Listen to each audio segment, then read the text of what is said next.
Bismillahirrahmanirrahim. Assalamualaikum warahmatullahi ta'ala wabarakatuh. Waalaikumsalam warahmatullahi wabarakatuh. Hadirin kaum muslimin jamaah salat subuh yang dimuliakan oleh Allah. Alhamdulillah wa syukru ala ni'amillah. Alhamdulillahi rabbil alamin. Wassalatu wassalamu ala asyrafil anbiya'i wal mursalin Sayyidina Muhammadin wa ala alihi wa ashabi ajma'in, amma ba'd. Segala puji milik Allah subhanahu wa ta'ala. Alhamdulillah wa syukru ala ni'amillah. Kita semua oleh Allah masih diberi umur, disertai dengan kesehatannya, bisa melaksanakan sholat subuh berjamaah. Yang mudah-mudahan ibadah sholat subuh yang kita laksanakan diterima oleh Allah subhanahu wa ta'ala. Dan kita semua mudah-mudahan diistiqomahkan oleh Allah dalam kebaikan, dalam ketaatan, dalam sholat subuh berjamaah, sehingga kita semua semoga dimatikan dalam keadaan melakukan ibadah, dalam keadaan sedang ingat kepada Allah, dalam keadaan sedang bersyukur kepada Allah, sehingga kita mendapat kemuliaan yang dijanjikan oleh Allah subhanahu wa ta'ala.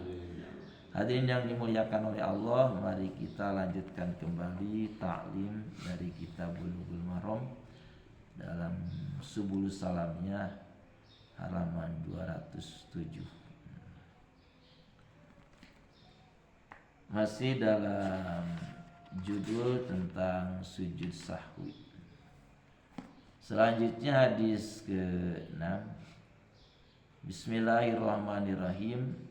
Wali Ahmada wa Abi Dauda, dan hadis yang diriwayatkan oleh Imam Ahmad dan Abi Daud, juga wan Nasai, dan dari Imam Nasai, min hadisi Abdullah bin Ja'far, dari hadis jalur sanadnya dari Abdullah bin Ja'far marfu'an. Ini termasuk hadis marfu.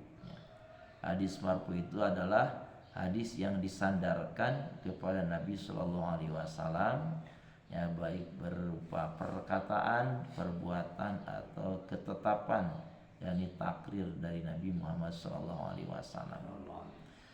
Nah, di hadis ini, man barang siapa syakka, yang ragu-ragu orang tersebut, ada keraguan fi sholatihi, dalam melaksanakan sholatnya, fal yasjud, maka orang tersebut harus melaksanakan sujud sajdataini, 2 kali sujud, ba'dama yusallimu, setelah dia salam, yakni setelah mengakhiri sholat tersebut. Wasahu, telah disahihkan hadis ini Ibnu Zaimata oleh Ibnu Uzaimah. Nah, hadirin yang dimuliakan oleh Allah, kalau di hadis ini pelaksanaan sujud sahwi itu adalah sesudah salam.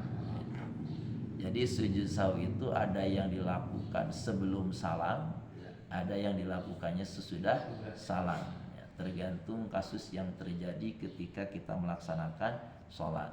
Jadi sujud sahwi itu artinya sujud disebabkan ada kelupaan, baik lupa kurang dalam jumlah rakaat atau kurang dalam rukun-rukun sholat, dan atau ada penambahan atau ada keraguan dalam melaksanakan sholat.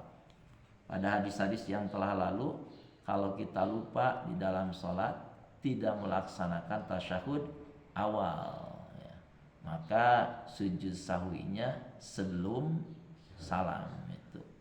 Atau ada kekurangan seperti baru 2 rakaat salam itu, nah, baru ingat, baru 2 rakaat itu, maka tambah lagi 2 rakaat kalau sholatnya sholat yang 4 rakaat seperti sholat zuhur dan asar. Nah, nanti pelaksanaan sujud sahwinya setelah salam gitu.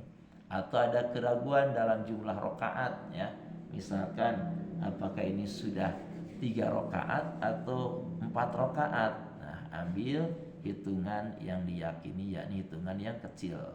ambillah baru 3 rakaat, berarti tambah 1 rakaat lagi. Nah, ini pelaksanaan sujud sahwinya adalah sebelum salam. Dan juga perlu kita pahami tentang rukun sujud sahwi. Rukun sujud sahwi itu pertama niat. Jadi dalam hati harus ada niat melaksanakan sujud sahwi. Ya. Yang kedua takbiratul ihram, yakni pengucapan Allahu Akbar yang disertai dengan niat sujud sahwi. Tapi takbiratul ihramnya dalam posisi duduk gitu, bukan berdiri dulu gitu ya. Beda dengan takbiratul ihram dalam mengawali sholat, itu harus dalam keadaan berdiri. Tapi kalau takbiratul ihram dalam sujud sahwi, tetap posisi dalam keadaan sujud ya. Duduk gitunya tuh itu. Untung Pak Haji memperhatikan itu. Jadi takbiratul ihram dalam melaksanakan sujud sahwi itu dalam posisi duduk ya. Bisa dipahami Pak ya?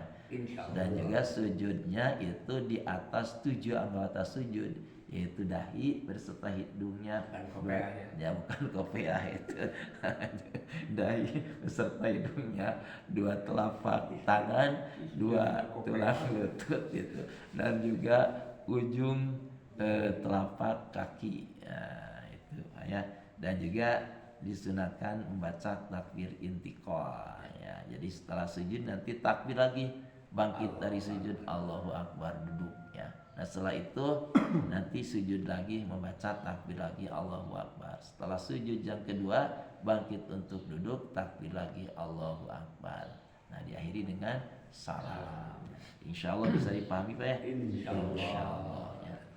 Alhamdulillah satu hadis ini telah tersampaikan.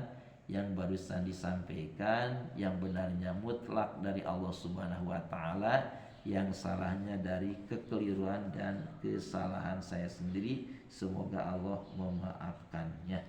Mari kita tutup dengan doa kifarat majlis. Bismillahirrahmanirrahim.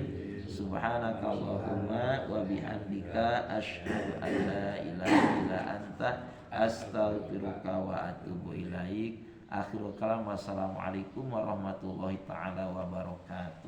Waalaikumsalam warahmatullahi wabarakatuh.